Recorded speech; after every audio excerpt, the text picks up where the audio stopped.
Petrolheads, je vous retrouve à l'autodrome de Dubaï, c'est un garage privé. Je suis en train de vivre un rêve parce que je pense que vous comme moi, vous avez déjà vu plein de fois ces vidéos de collection incroyables dans cette ville. Et là, il se trouve que j'en suis dans une partie d'une. J'ai énormément de chance de pouvoir être là et de pouvoir vous partager ça, surtout qu'on est dans un garage vraiment très méticuleux. Regardez, on est en chaussettes à l'intérieur, ça rigole zéro. Et je vais vous emmener pour voir un peu ce que nous réserve cette collection bien Porsche. Je tiens énormément à remercier mon ami Youssouf qui m'a permis de venir ici. Il m'a mis en contact avec la personne qui gère le garage. Incroyable, en plus j'ai tout mon temps là, il n'y a aucun stress. Il y a juste tous ces bébés là que je peux vous montrer.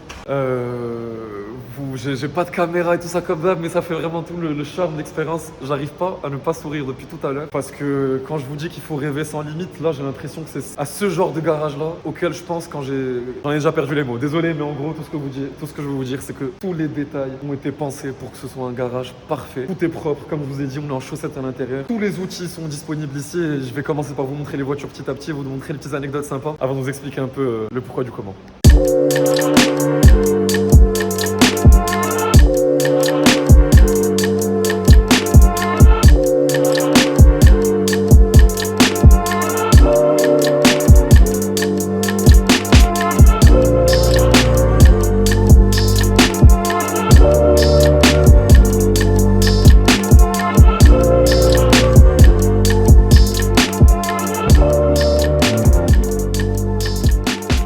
Donc là, on est dans une collection vraiment Porsche. Il y a pas mal de voitures qui partent et qui viennent entre la maintenance. Il faut vraiment gérer toute cette collection. C'est qu'une partie de la collection encore. Par exemple, il y a cette Sport classique qui est arrivée qu'hier soir. Et ça est arrivé la semaine dernière aussi. Mais on va commencer par ça. Si vous vous souvenez bien, je vous avais montré la dernière fois que j'étais en Belgique le KTM X-Bow, le tout nouveau KTM X-Bow. Là, c'est la version GT2 qui est track only. On est sur un châssis qui est entièrement en carbone. Il y a une version de route qui existe. Et là, c'est la version, comme je vous l'ai dit, GT2 spéciale pour le circuit. D'ailleurs, elle est surélevée. Derrière, on a le fameux 5 cylindres d'Audi TFSI, boîte auto double embrayage et question poids, c'est extrêmement léger. Vous allez vous rendre compte un peu de la brutalité de la chose avec l'aéro qu'il y a ici. Échappement à Krapovic, vraiment dingue, vraiment dingue. C'est hyper impressionnant aussi de voir les slicks de si près et de voir ça. Là, on est sur du diffuseur de qualité. En plus, comme la voiture est surélevée, regardez comment le plancher est vraiment plat. On vous l'a ouvert aussi rapide. Je sais pas si vous vous rappelez à quel point c'était difficile de se mettre à l'intérieur de la version Road Legal, mais là, c'est out of this world. Toute la gestion Emotech aussi d'ailleurs pour tout ce qui est ECU. On est sur 600 chevaux pour 1000 kg. Je sais pas si vous vous rendez compte du rapport poids-puissance. Et il y a une version 800 chevaux qui arrive très bientôt. En plus, on vient de me dire que quand tu achètes la voiture, on te donne tout le matériel pour pouvoir faire les reprogs et tout l'entretien de la voiture. Regardez aussi ces ailerons en colle de cygne, si on appelle ça comme ça, si je me souviens bien. Ça, c'est mon petit coup de cœur, je vais vous le montrer. Je vais vous laisser pour après. On va parler de la Sport classique, par exemple, qui vient d'arriver hier. C'est les Porsche Heritage Series. En gros, ce que c'est une 992 dans la version Turbo S. Sauf que la grosse nouveauté, c'est qu'on n'est pas en 4 roues motrices, mais on est en rear-wheel drive, propulsion. Moi, j'aime énormément ces inscriptions 911 Sport classique en gold, les petits badges Porsche Heritage et vous avez remarqué aussi la plaque 992. Mais ce que j'aime le plus, c'est cette série là, c'est ce béquet en queue de canard qui est là pour rappeler du coup la Carrera de l'Elite 7 RS. 1250 unités seulement, c'était vraiment dur à avoir et je la trouve très belle dans cette série de lancement. Regardez l'intérieur, c'est un des plus bels intérieurs avec cette combinaison de ce crayon grès là et cet intérieur en nid pool. La boîte Mecha 7 speed, incroyable. Ça doit être vraiment incroyable à conduire et j'adore moi les petits rappels de bois ici aussi. Ça c'était à partir de 300 000 €. C'est vraiment dur d'en avoir. À côté, on a pour moi le duo de choc. Le meilleur des deux mondes. La GT2 RS avec son Flatis biturbo de plus de 700 chevaux. Hyper track focused, vraiment qu'elle bouffait tout. Elle a loué sac package celle-ci en plus. Le Veissar, pardon pour ma prononciation, avec les grosses prises d'air Naka et surtout ce carbone apparent qui est sur le hood, qui est aussi en carbone. Les sorties d'air ici en carbone sur les coins. J'adore le fait qu'on ait des jantes en alliage qui sont bien mises en valeur, surtout avec cette couleur rouge. Et les énormes freins en carbone céramique. Comme d'hab, hein, étrier jaune égale carbone céramique. De toute façon, c'est normal sur ce genre de voiture. J'adore aussi l'insolence qu'a Porsche de toujours proposer sur ces modèles GT le sticker Porsche pour toujours gagner du poids. J'aime beaucoup aussi ces bandes en carbone ici et comment l'air est dirigé straight pour ces énormes prises d'air ici en carbone pour refroidir le Flatis biturbo. Moi je la trouve vraiment magnifique. C'est une des Porsche 911 dans la gamme GT préférée, j'aime vraiment beaucoup. Petit détail qui tue dans cette Porsche, non pas cette grosse prise d'air en carbone, mais je vais vous montrer l'intérieur qui est juste sublime avec les sièges baquets en carbone, la cage, l'arceau plutôt, le ciel de toit en alcantara rouge. Ce biton là est vraiment beau, il y a une odeur vraiment particulière. Mais je vais vous montrer un truc, le nombre de kilomètres sur cette voiture est presque égal à sa puissance. 778 km ou 778 km pour les pétrolettes belges. Dingue. En plus, moi, je suis vraiment fan de cette époque-là de Porsche, de cet intérieur-là avec ces petites palettes en carbone juste parfaites. Les boutons ici, j'aime trop. À côté, la dernière. Très belle config aussi. Resac Package, of course. On voit direct l'arrivée du nouvel aéro qui est utilisé. Le carbone et le gris en plus, ça fait vraiment bien ressortir les courbes de la voiture. Ça la rend très agressive. Très agressive, pardon. C'est ouf d'avoir les deux à côté parce que ça bouffait presque une 918, mais aujourd'hui, ça se fait bouffer par ça. Donc les améliorations, les innovations petit à petit, elles font vraiment leur différence. 760 chevaux ici, toujours 550 avec l'Atmo, mais toujours abouti d'un point de vue aéro. On gagne du poids, on gagne des pourcentages par-ci par-là, des améliorations qui font qu'on est sur la meilleure voiture qu'on peut acheter aujourd'hui sur le marché. La GT3 RS, qui s'arrache comme des petits pains comme d'hab, c'est hyper dur à avoir. On pourrait croire qu'à Dubaï, vu que c'est le plus gros marché par exemple de Ferrari au monde et un énorme marché pour les supercars, que c'est plus facile à voir. Pas du tout. Il y a pas mal de voitures qui sont importées de l'étranger en fait, c'est ce que je viens d'apprendre d'Europe, de tous les pays en Europe. Et c'est la guerre en fait internationale pour avoir ce genre de voiture. Surtout quand on est collectionneur Porsche. C'est une véritable maladie je trouve parce que dès que t'es dedans, tu peux plus en ressortir et il y a toujours mieux et il y a toujours possibilité d'avoir quelque chose qui la différencie. Mais qu'est-ce qu'on peut avoir de mieux que ça quoi. C'est vraiment très beau. Avec les rappels en jaune. Regardez-moi cet angle là, c'est tellement agressif. Le nouvel aileron. Déjà sur celui de la GT2, il était, comme dirait GMK, aberrant. C'est vraiment quelque chose de abusé quoi. Et là, regardez celui-là. Ça rend l'aileron de la GT2 qui était encore plus grand que celui de la GT3 ridicule face à celui-là qui a le DRS actif qu'on peut contrôler de l'intérieur. Je vais vous montrer ça. La belle évolution de l'intérieur aussi. Comme d'hab, analyse de portière qui en dit long, Alcantara, poignée en carbone, languette pour gagner un peu de poids. Le petit center trim en jaune, les compteurs en jaune, toujours 5 compteurs sur une 911. Regardez la silhouette là, de la GT3, c'est la silhouette spécifique de cette nouvelle GT3 RS. Le rappel au Veissar, les ceintures en jaune, c'est vraiment très beau. J'ai même pas envie de toucher ça tellement c'est encore neuf. La voiture à 60 km. 60 km, voilà tout, incroyable. Et j'allais partir sans vous montrer ça. Ça, c'est vraiment le cockpit ultime. On dirait une voiture de course quoi. T'as le PASM qui est le Porsche Adaptative Suspension Management, l'ESC, les Drive Mode et le PTV+, il me semble que c'est pour l'aéro du coup. Elle rappelle GT3 RS en carbone ici. C'est dingue. Petite languette pour améliorer l'aéro. Il me semble qu'elles sont là pour créer une espèce de vortex qui dirige encore mieux l'air vers l'aileron pour toujours améliorer le downforce de l'appui aérodynamique de la voiture. Et regardez à quel point sont énormes ces extractions d'air ici qui servent à extraire l'air chaud qui sort des pneus et des freins. Et la nouveauté aussi d'un point de vue aéro, c'est latéralement. Ces sorties d'air aussi qui vont permettre toujours d'améliorer le flux d'air et l'aérodynamique. Ça se répète, mais tout se joue là. Comme je vous l'ai dit, c'est vraiment des petits pourcentages qu'on gagne génération après génération. Ça fait que 550 chevaux entre parenthèses, mais c'est la voiture la plus efficace sur circuit aujourd'hui. Et comme d'hab, la plaque 992. Je vais vous montrer ça avant aussi.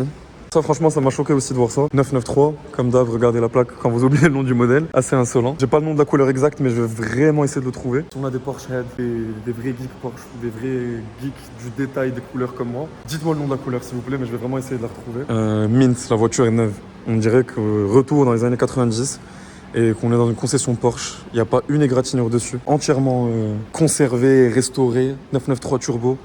Dernière Porsche refroidie par air, ce qui fait un peu toute la hype de cette voiture. Mais toute la hype et aussi le look, quoi. Elle est vraiment incroyable. Il y a une véritable différence entre la 964 et la 993. Moi, j'aime beaucoup, j'aime énormément cette voiture. Elle a un look d'enfer. Est-ce que vous êtes prêts pour le détail quand je vous dis que rien n'est laissé au hasard?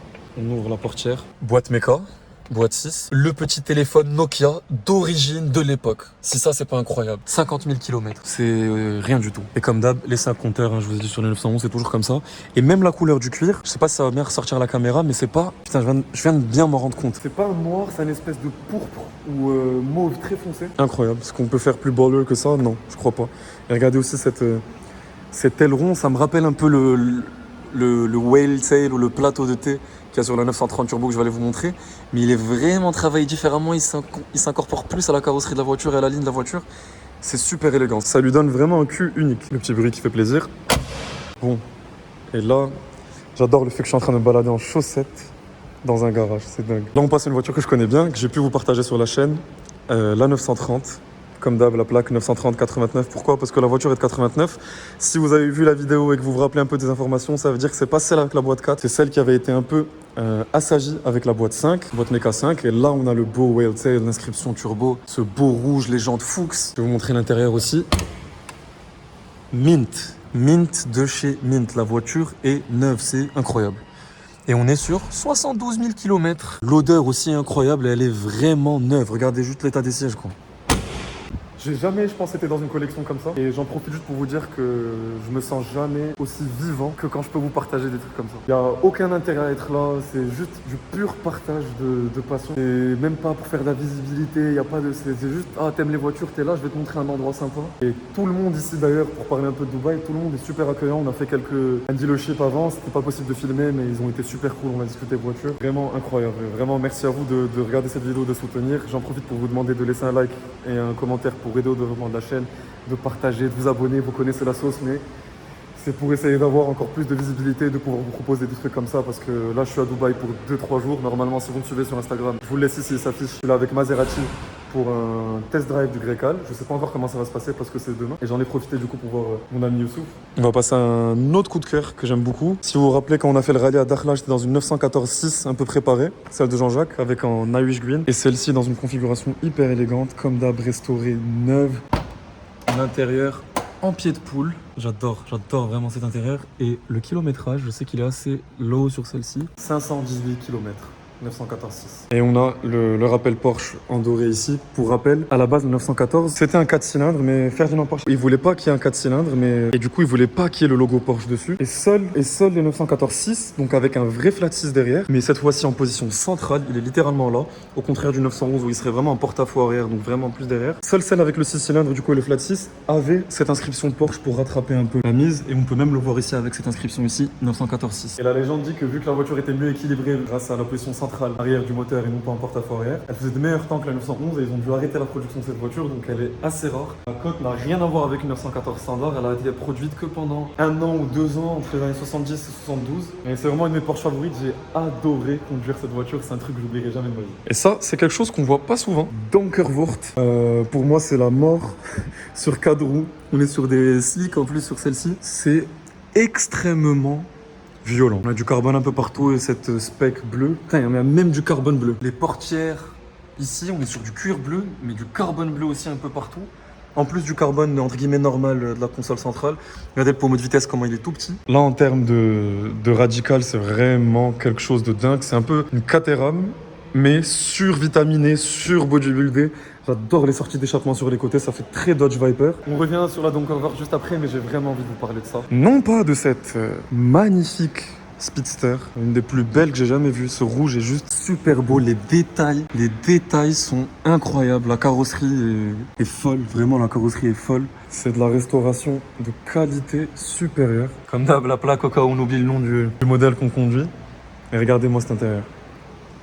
Regardez-moi le velours et le cuir. Pour rappel, cette voiture est sur base de coccinelle et donc a aussi un flat 4 à l'arrière. Très très belle voiture. C'est fou comment cette voiture aussi, il y a plusieurs années, n'avait pas une grosse cote. Elle n'était pas forcément très désirée, mais aujourd'hui, ça s'envole de ouf. Après, c'est pas une spec à laquelle on pense souvent, mais j'aime beaucoup cette espèce de rouge un peu foncé. Et l'intérieur en velours, pour moi, tout, entre le bois, le velours et le cuir et les petits rappels de blanc et la console centrale en rouge et ces badges en métal qui ont bien vieilli avec la patina, c'est assez cool. Et je viens de remarquer d'ailleurs que le démarrage est à droite. Je savais pas que le démarrage était à droite sur une Speedster. Sur toutes les autres, il est à gauche. Je sais pas si vous savez, mais la légende dit que c'était pour gagner du temps pour les démarrages au Mans. Comme ça, tu perdais moins de temps à trouver l'entrée de la clé, parce qu'avant, les voitures n'étaient pas démarrées, il fallait courir et rentrer, démarrer et partir.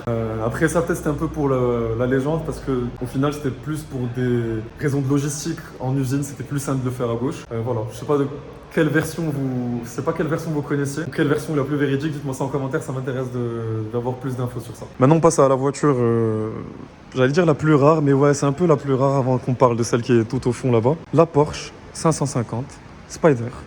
Ce n'est pas une réplique, c'est une vraie 550 Spider. Ça je m'attendais vraiment pas à avoir un truc comme ça ici parce que c'est ultra rare. Ça vaut dans les 5 millions d'euros. C'est vraiment énorme. C'est actuellement, en plus celle-ci est à vendre actuellement. Il y a 90 exemplaires qui a été fait, donc un peu moins de 100 exemplaires dans les années 50. Et c'est un 1,5 litre flat 4 qui a juste tout terrassé sur son chemin, surtout dans les 24 heures du Mans dans les années 50 et dans d'autres courses comme la Panamericana. Elle était vraiment tout le temps dans le top 3, elle a gagné plusieurs fois avec différents pilotes, ce qui a fait toute sa fame. Mais ça, c'est un autre niveau de collection Porsche. Là, on est sur autre chose. Et si vous voulez tout savoir, ce moteur-là, celle-ci, le sien, elle a été entièrement rénové pour 300 000 $. 300 000 $ juste de rénovation du moteur 7550. C'est pour vous dire à quel point c'est un autre niveau de collection et elle est dans un état mint as well. Et j'adore aussi les petits rappels en or comme ça des écritures. Aussi derrière avec le logo Porsche et ces deux bandes bleues. Ce que j'aime beaucoup sur cette voiture, c'est le rétroviseur. Regardez comment il s'incorpore dans la carrosserie. Vous êtes assis sur le châssis, vous voyez tout, petit volant 3 branches en blanc, assez classe. Et les 3 compteurs. Moi, je suis officiellement au stade où j'ai perdu mes mots. Mais il y a encore un autre truc que je dois vous montrer. Et ça, c'est un peu le truc qui m'a le plus choqué en fait. Parce que en suivant les stories d'Emmanuel, grand collectionneur belge aussi, à qui on passe un énorme coucou, qui a une très belle collection et qui attend normalement une Singer qui arrive dans son garage. Je vous ai spoil un peu, mais on a une 911 Singer ici et c'est ultra dur à avoir parce que c'est pas quelque chose que l'argent peut payer. Le temps d'attente en moyenne est de 6 ans. Et là, on en a une ici. Et le temps d'attente a été respecté. Donc, pour ceux qui ne savent pas, Singer, c'est un préparateur Porsche basé à Los Angeles, dont le créateur est Rob Dickinson, un musicien. Il avait ses propres 911, il les préparait lui-même, et en fait, à chaque fois qu'il sortait avec, il se faisait arrêter. Et c'était un peu un des premiers à faire des préparations de ce type-là sur des 911. Il en a fait Singer, et le reste n'est qu'histoire. Je vous invite à voir l'essai de Jean-Pierre Gagic sur Automoto de la Singer. Et d'ailleurs, dans le podcast qu'il a fait avec Yann Delplanque dans la boîte à gants, qui on passe le salut aussi, il avait dit que c'était un de ses souvenirs les plus mémorables. Parce que oui, c'est à la hauteur de la fame. C'est un truc de malade mental. Alex, d'ailleurs, qui nous a ouvert les portes et qui gère toute cette collection, m'a dit que c'était vraiment un truc de malade mental, que il y a un 4 litres flat 6 derrière qui a été entièrement retravaillé par Singer. Tout est retravaillé par Singer. Que ce soit d'un point de vue look, regardez comment les ailes sont un peu plus larges. On a un léger béquet en queue de canard. J'ai l'impression que Singer sont assez connus pour ces espèces de cercles là. Et on a un flat 6 Atmo de 4 litres ici. Et attendez de voir l'intérieur.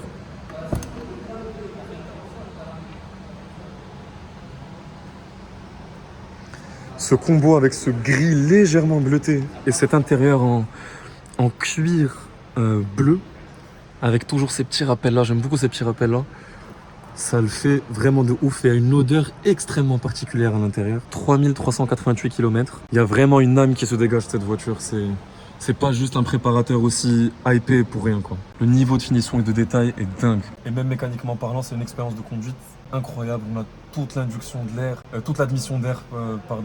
On a le flat 6 derrière, on a cette odeur, et c'est ultra responsive. C'est l'Atmo poussé à bout quoi. Et il y a beaucoup de couples partout. C'est pas le genre de voiture que j'ai même pas envie de m'asseoir dedans, j'ai peur de m'asseoir dedans. Mais regardez, boîte mec à 6, le démarrage à gauche. Regardez les détails, tout est en bleu, de la même couleur, même le porte-clés, on a le porte-clés en bleu. C'est mint, c'est une voiture neuve. Le volant en prototypo, c'est mon volant préféré, j'adore ça. Pour moi aussi, j'aime beaucoup les Singer sur la manière dont ils designent leur rétroviseur. On a au milieu la trappe à essence. Et là, c'est pour lui. Et je vais vous montrer un autre truc. Ici, on a la signature de Singer et il n'y a pas écrit préparé ou quoi que ce soit, écrit Reimagined by Singer. Donc c'est réimaginé, c'est pour vous dire que c'est vraiment tout un mood. Et c'est juste sublime. C'est incroyable de voir ça, j'étais vraiment choqué de voir cette voiture ici. Cette visite de rêve prend fin maintenant, Petrolheads. Merci énormément d'avoir vu la vidéo et énorme merci à Youssouf et Alexa pour leur accueil et leur partage. N'oubliez vraiment pas de vous abonner et de commenter pour aider au développement de la chaîne parce que j'aimerais trop vous proposer encore d'autres collections. J'ai adoré découvrir les particularités et tout ce qui faisait que chacune de ces Porsche là était spéciale. Donc encore merci à vous, Petrolheads, et je vous dis à la prochaine pour de nouveaux essais et de nouvelles aventures.